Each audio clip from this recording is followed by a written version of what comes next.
الحمد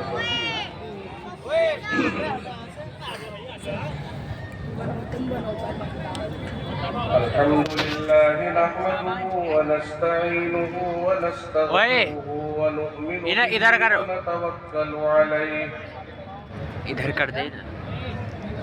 ونعوذ بالله من شرور أنفسنا ومن سيئات أعمالنا من يهده الله فلا مضل له ومن يضلله فلا هادي له ونشهد أن لا إله إلا الله وحده لا شريك له ونشهد أن سيدنا ومولانا محمدا عبده ورسوله وصلى الله تعالى على خير خلقه محمد وآله وأصحابه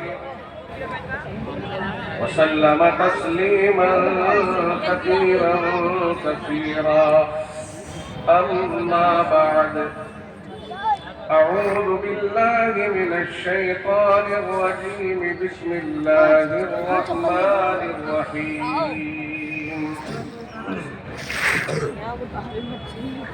إن الله يأمر بالعدل والإحسان وإيتاء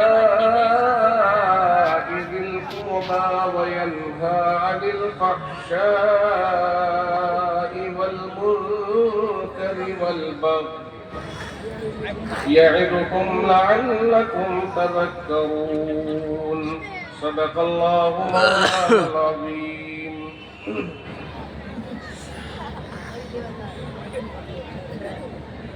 عزیزان ملت، نوجوان ساتھیوں، پیارے دوستوں اور دینی بھائیوں،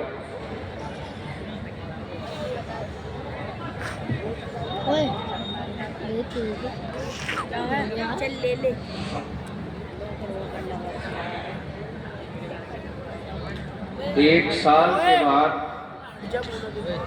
اس میدان میں ہم سب کو جمع ہونے کا موقع ملتا ہے۔ آج پورے 12 مہینے کے بعد ہم یہاں حاضر ہیں۔ جو نسبت اس پروگرام کو حاصل ہوتی ہے وہ 12 مہینے میں سامنے آتی ہے۔ طلبہ فارغ ہوتے ہیں، ان کے سروں پر دستار بندی ہوتی ہے اور پورا علاقہ ذوق و شوق کے ساتھ اس منظر کو دیکھنے کے لیے حاضر ہوتا ہے۔ وہ وقت بہت نزدیک ہے کہ جب وہ دستار بندی کا خوبصورت سما ہمارے سامنے ہوگا۔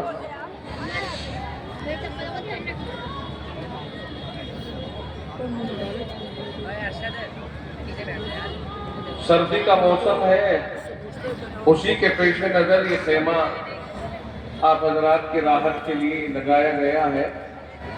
جو حضرات کھڑے ہوئے ہیں اگر وہ بیٹھ جائے تو یہ ان کا ہم سب پر انتظام پر احسان ہوگا۔ اگر بیٹھ جائے تو ہم یہ سمجھیں گے کہ جلسہ ہمارا کامیاب ہو گیا۔ جتنے سامنے کھڑے ہوئے ہیں اگر وہ یہ آواز سن کر بیٹھ نہ پائے تو کیا امید لگائی جا سکتی ہے کہ وہ سنی ہوئی باتوں پر عمل کریں گے؟ اگر یہ آواز سن رہی ہو آپ کو تو یہ آپ سے گزارش ہے کہ بیٹھ جاؤ، اور ہم سمجھتے ہیں کہ آپ کو اب تک بیٹھ جانا چاہیے تھا۔ آپ نے تو دیر لگا دی بیٹھنے میں، بہت دیر، اتنی دیر نہیں لگنی چاہیے۔ کھڑا اس وقت ہوتا ہے آدمی جب بیٹھنے کا موقع نہ ہو۔ وہی آواز پھٹ گئی آپ کے مائک کی، اس میں گونج کیوں پیدا کر رہے ہیں؟ اس کا اثر یہ ہوتا ہے کہ پھر یہ آواز کھینچتا ہے۔ تو کاشف تم تو جانتے ہو اچھی طرح مائک چلانا، پھر کیوں ایسی غلطی کرتے ہو؟ چھیڑ چھاڑ کیوں کرتے ہو؟ اس سے آواز میں پھٹن نہیں ہونی چاہیے۔ وہ جب ہوتی ہے جب ایکو بڑھاتے ہو آپ زیادہ، آواز بڑھاؤ ایکو کم کرو، تو کھڑا اس وقت ہوتا ہے آدمی جب اسے بیٹھنے کے لیے جگہ نہ مل رہی ہو، اور جب بیٹھنے کے لیے اچھا انتظام ہو، بچھاوا ہو، تو پھر کھڑا نہیں ہونا چاہیے، پھر اسے بیٹھ جانا چاہیے اور بیٹھتے رہنا چاہیے۔ اب آپ حضرات جس حصے پر کھڑے ہیں یہ تو بیچ حصہ ہے میدان کا، آپ اگر یہاں کھڑے ہوں گے تو پیچھے آنے والے کیا کریں گے؟ شاید سنائی نہیں دے رہا ہے آپ کو۔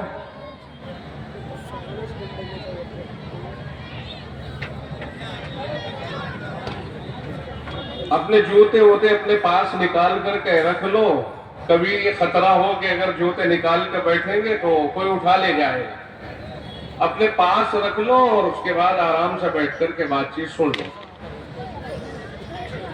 جب آپ بیٹھ جائیں گے تو یہ پورا میدان خالی نظر آئے گا، ایسا لگے گا یہ عرفات کی طرح سے ہے، یہ جتنا اس میں آتے رہو گے اتنا ہی سمائی ہوتی رہے گی۔ اس میدان کا بھی کچھ ایسا ہی معاملہ ہے، یہ بہت دیر میں جا کے بھرتا ہے، اس لیے کہ بہت بڑا میدان ہے، اور یہ برابر جو آپ کو سال گزشتہ بھی ہم نے بتلایا تھا کہ یہ برابر دیوار کے اس طرف کا حصہ جامعہ نے اس کو خرید لیا، الحمدللہ وہ مدرسے کا ہو چکا ہے، لکھا گیا ہے۔ اب یہ دیوار ہے، اگر یہ دیوار ہٹا دی جائے تو اتنا ہی میدان اس طرف مدرسے کے حق میں موجود ہے، اور یہ بلا شبہ آپ حضرات کی توجہ کا ثمرہ ہے۔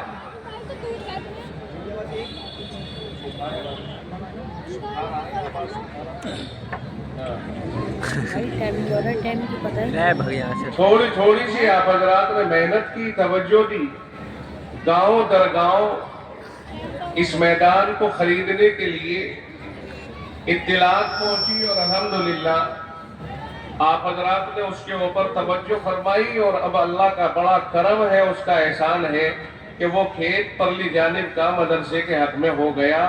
اب آپ یہ دعا کریں کہ اللہ تعالیٰ یہاں تعمیر کا بندوبست فرما دے، جس منصوبے کے تحت یہ خریدا گیا ہے اللہ تعالیٰ اس منصوبے کے اندر ہمیں کامیاب کر دے۔